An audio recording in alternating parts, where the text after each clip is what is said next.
doing a corporate job, just the same thing every day is it's not for me. It's not how I can set myself up for my future. I've been sort of in a property game now for sort of about 2.5 years. Portfolio GDV just over 2 million. Here we are for another episode of Real Life Transformational Tuesday. Great to have such a winner on this time. What a champion Corbin is. So Corbin, just tell us, where are you now? What is the stats? What are the results that you've managed to achieve over the last couple of years? Yeah, thanks for having me, Mark. So I've been sort of in a property game now for sort of about 2.5 years, and where I'm at now is portfolio GDV of completed projects is just over 1.5 million. Got another project in the pipeline, so once that's completed, that will take that to just over 2 million. Private investor finance raised to date is just over 1.2 million. Wow, what a champion. Yeah. So we want to delve into this so like people can, get into the crux of your journey and how you did it so they can learn from someone like you, Corbin. So just tell us, like, what was Corbin like growing up though, and how did you get to the point? Obviously you're in a job before, and how did you get to the point of, okay, I want to invest in property? The Corbin before property, or before I knew that I wanted to get into property, was a quiet kid. I'm a twin brother, so I was the opposite of my twin. He was the sort of outgoing one, the laugh of the party, so to speak. I was the quiet, sort of introverted one. I'd sort of sit back and observe first, and make sure the finer details were sort of sort of ticked off before I wanted to make a decision. And then got into property, joined a real life group, and I feel that now being a part of like that community has made me almost like my twin brother. So I'm, in front of the camera, staying present on social media. Because even before that, I wouldn't record a video. I wouldn't do Facebook Live. So I do Facebook Lives now on my personal account. So yeah, it's really brought me out my shell. It's over the time that I've been doing property, a part of the real life group, I feel that just that support that comes with being a part of the community has brought me out my shell. My self sort of belief and my confidence has definitely shot through the roof. And I wouldn't have thought in just over sort of 2.5 years that I'll be saying those stats, or I'll be saying that I'm in a position that I am now. And yeah, it's also helped me leave my corporate job, as you mentioned.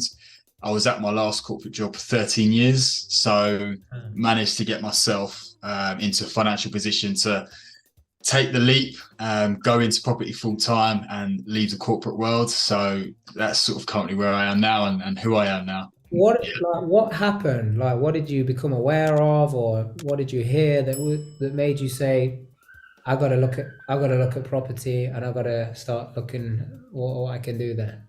I think for me, I probably sort of 5 years, or for the past sort of 5 years before I started property, I was always thinking I didn't think the corporate world was for me. I always wanted to maybe build something or create something.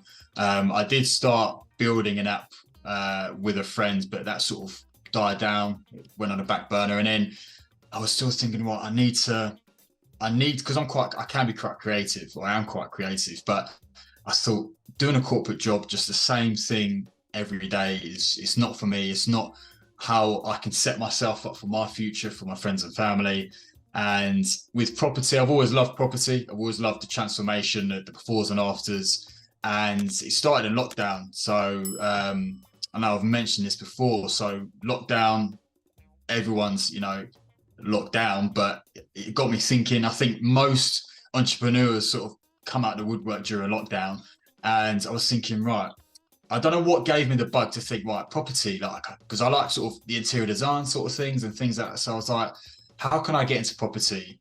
I want to get into property, but how do I get into property? But I didn't really want to be on the tools, because I've already been on tools in past job roles. And then, later on, towards the end of that year, 2020, one of my good friends, who's a roofer, came round to look at my roof. I hadn't seen him for a few months. He said to me, do you know what I've been thinking of doing? Property investment. And I was like literally a light bulb moment. I was like, that's crazy that I've been thinking that for like 6 months of how to get into it. And he's just given me the answer out of nowhere. Then rang a friend, a school friend, which is well known in the real life community, Lewis Perrin, who is now my mindset coach and has been since I started. I think it was like a week and a half went by, and my friend was a bit cautious. He wasn't really, he didn't really want to make a decision, and then he finally pulled out and said, "Look, I'm too busy with my business. I'm not going to do property." In that moment, it was almost like, right, this is a sign that I just need to go for it. Booked the tickets, went to the event at the end of the month. It was a 3-day event. At the end of the 3rd day, I remember ringing Lewis back up and I was like, yeah, I want to be a part of the real life group and I want to coach. Yeah, from them, it was those sort of decisions I made straight away with the level of certainty that I've never had before. And here I am. Now you've raised over $1 million just by yourself. Yeah, exactly. Okay, good. Tell us about some of the strategies that you've been doing, because you've been doing different strategies, haven't you, across different areas of property? Yeah, so I've tackled buy-to-lets. I've got a couple of buy-to-lets. I've done a flip project with a business partner and the HMO strategy as well. Wonderful, wonderful. So you diversified a little bit over there. Like, tell us, like, what was really some of the biggest challenges or the biggest challenge that you had when it came to like building a good enough business so you could quit your job? I feel for me, it was definitely the mindset. I feel that I've always sung the praises of the real life group that I've been a part of, because although there are levels of mentorship that is available, it's mainly about building the right mindset and coaching you in a way to become self-sufficient and have that the mindset of resilience and just discipline and sort of keep pushing on to get through the ups and downs, because it's all well and good sort of being told what to do or how to do it. To become self-sufficient in being able to be resourceful. So right, if I don't know how to get over this obstacle or I haven't come across it before, I'll be like, well, who do I need to get in contact with so I can leverage them to get me the answers? A large percentage of new businesses tend to sort of like dissolve or close down within the first few years, because it's times like this when you get to the tough times and then, you don't know how to get through it, both yourself and your mindset. I've probably gained about 5 years experience in the past year and a half, like just with everything that I've been through, and I've got a business partner now, and where we've just worked together and we've both been coached with real life. So if I didn't have that mindset, I knew that I wouldn't be where I am now. Building the entrepreneurship, the resilience, the mindset, and just helping you get through obstacles and the ups and downs. Yeah, absolutely. I think you hit it on the head there. Accountability, because most people, they pay their bills because they're accountable to paying their bills. Yeah. But then anyone who says I don't need a coach or I don't need this or I don't need that, most of the time is just avoiding that accountability. Yeah, definitely.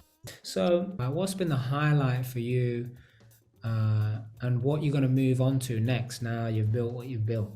Yes, I say the biggest highlight for me, I think that the first and foremost is making that decision and making that self-investment to begin this journey. Another sort of milestone that I hit was leaving my job earlier this year, and I did that just over 2 years of starting my property journey.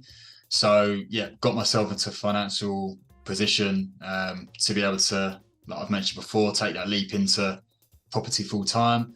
And I feel for me, because I've got like a long-term vision and goal, because I want to build sort of like an estate for the homeless. So it gives them a sort of substantial second chance at life. So it will provide house of residence, food, rehab if required, things like education, like base level education. So, when they go and do interviews, they'll be able to then rent and stay off the street sort of thing. So that's where property is that vehicle to be able to get me to that main long-term vision. Love it. Great stuff. So like, if there is someone out there that's like thinking, hey, listen, I don't want to carry on doing this job or this career for the rest of my life, but they're a bit shy about it, not sure what to do. Well, like, what advice would you have for someone like that? If they feel that they want to get out of the corporate world, like me, like they felt that they needed to build of their own, like, their own sort of business or whatever it may be, is And it's the famous words of Richard Branson, funnily, who I used to work for. So, and he always just said, say yes now, learn it as you go, something like that. And that's what I've definitely learned to keep doing. So when the decision comes up, oh, I don't know how to do it, just say yes, start it, then you learn it as you go.